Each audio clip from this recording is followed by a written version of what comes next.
श्री स्वामी समर्थ. श्री स्वामी समर्थ महाराजांच्या चरणाला वंदन करून श्री स्वामी चरित्र सारामृत या ग्रंथाला सुरुवात करूया. अध्याय 10. श्री गणेशाय नमः. गेल्या जन्मी आपले पूर्वकर्म चांगले होते म्हणून या जन्मी आपल्याला मानव जन्म मिळाला, याचे आपण सार्थक केले पाहिजे असा विचार मनात करून श्री स्वामी चरित्र सारामृताला आरंभ केला आहे आणि ते शेवटपर्यंत श्री स्वामी महाराजांच्या आशीर्वादाने नेणार आहे.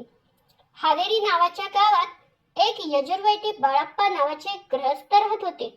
संपत्ती आणि संतती अनुकूल होती. ते प्रतिष्ठित सावकार म्हणून लोकांमध्ये प्रसिद्ध होते.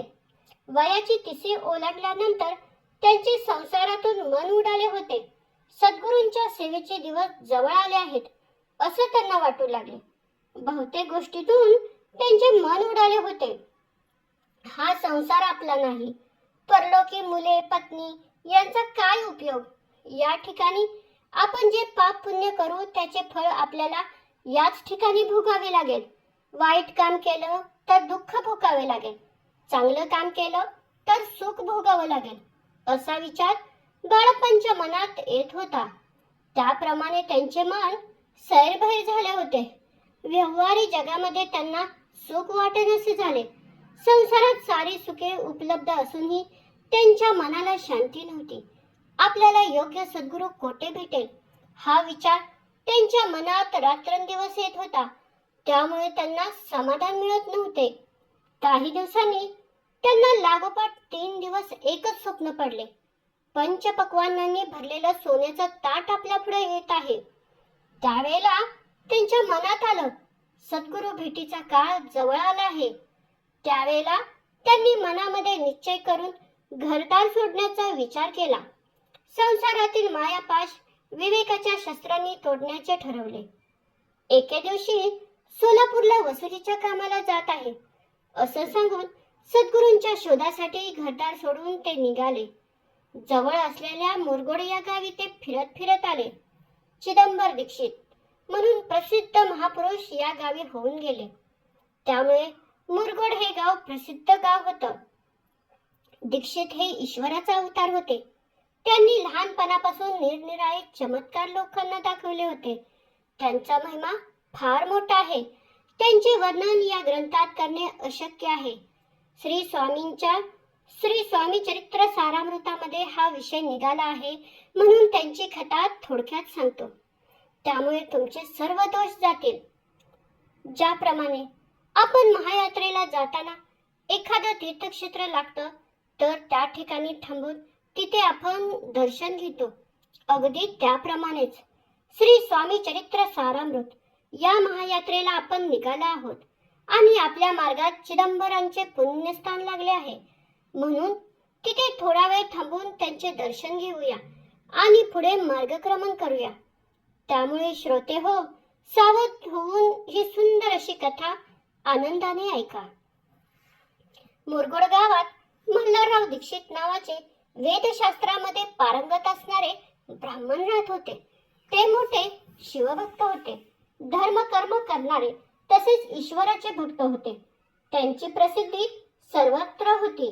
विद्यादान करून विद्यार्थ्यांना शिकवत होते आणि सर्वांपासून अलिप्त राहून संसार करत होते. परंतु त्यांना संतती नव्हती. त्यामुळे ते नेहमी चिंतत असत.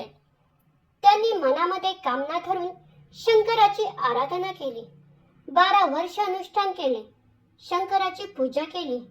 त्यावेळी शंकराने त्यांना प्रसन्न होऊन वर दिला. तुझी भक्ती पाहून माझे मन संतुष्ट झाले आहे. मी तुझ्यावर प्रसन्न झालो आहे. मीच तुझा पुत्र होईल. माझ्यावर विश्वास ठेव. हा वर ऐकून ते आनंदी झाले आणि त्यांनी हे आपल्या पत्नीला सांगितले. हे ऐकून तिलाही खूप आनंद झाला. काही दिवस लोटल्यानंतर ती गर्भवती झाली. साक्षात भगवान शंकर तिच्या उदरी वाढू लागले. त्यामुळे त्या उभयंतांना आनंद झाला.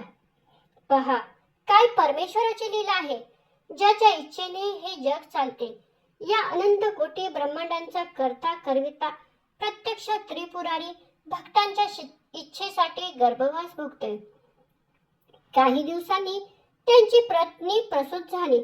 तिला पुत्र रत्नांचा लाभ झाला. आपल्या संस्काराप्रमाणे यथाविधी करून त्यांनी आनंदाने त्याचे नाव चिदंबर ठेवले. शुक्ल पक्षातील चंद्र जसा कलाकलाने वाढत जातो तसंच ते बाळ हळूहळू मोठं होऊ लागले. तो प्रत्यक्ष शंकराचा अवतार. बालपणापासून त्याने आपल्या लीलांना प्रारंभ केला. ते पाहून आई वडिलांना बाळाचे कौतुक वाटू लागले. पुढे त्यांनी त्याची मुंज केली. तसेच त्याला वेदशास्त्राचे शिक्षणही दिले. निरनिराळे व्याकरणे व काव्यग्रंथ शिकवले. एकदा एका यजमानांच्या घरी गजगौरीचे व्रत होते. त्याची पूजा करण्यासाठी चिदंबरला बोलवण्यात आले. मातीचा हत्ती करून त्याची यथाविधीप्रमाणे पूजा करून प्राणप्रतिष्ठा करण्यास त्यांनी दीक्षितांना बोलवले. चिदंबराने प्राणप्रतिष्ठाचे मंत्र म्हणताच तो मातीचा हत्ती सजीव झाला. त्याच्यामध्ये प्राण येऊन तो चालू लागला. हे अघटित पाहून सगळ्यांना आश्चर्य वाटले. चिदंबर ईश्वरी अवतार असल्याचे सगळ्या लोकांना खात्री पटली. अशा प्रकारे कित्येक लीला आणि चमत्कार त्यांनी केले. प्रत्यक्ष जगाच्या उद्धारासाठी भगवान शंकर अवतरले होते. पुढे मोठेपणी त्यांनी यज्ञ केला. त्यामध्ये त्यांनी सर्व सामुग्री मिळून बराच खर्च केला. भरपूर द्रव्य खर्च केली. त्यावेळेला एके दिवशी ब्राह्मणांची पंगत बसली होती. भोजनाच्या वेळी तूप संपले. ही गोष्ट दीक्षितांच्या लक्षात आली. त्यांनी जवळच पाण्याने भरलेले रांजण होते. आपला अमृतहस्त त्या रांजणाला लावतात सर्व रांजण तुपाने भरून गेले. पाण्याऐवजी तूप निर्माण झाले. ते पाहून जमलेले सगळे लोक आश्चर्यचकित झाले. त्या काळात पुणे शहरात शेवटचे पेशवे राव बाजीराव होते. ते एके समयी दीक्षितांच्या दर्शनाला आले. ते अन्यायाने राज्य करत होते. दुसऱ्यांचे द्रव्य हडप करत होते. यामुळे जनता खूप त्रस्त झाली होती.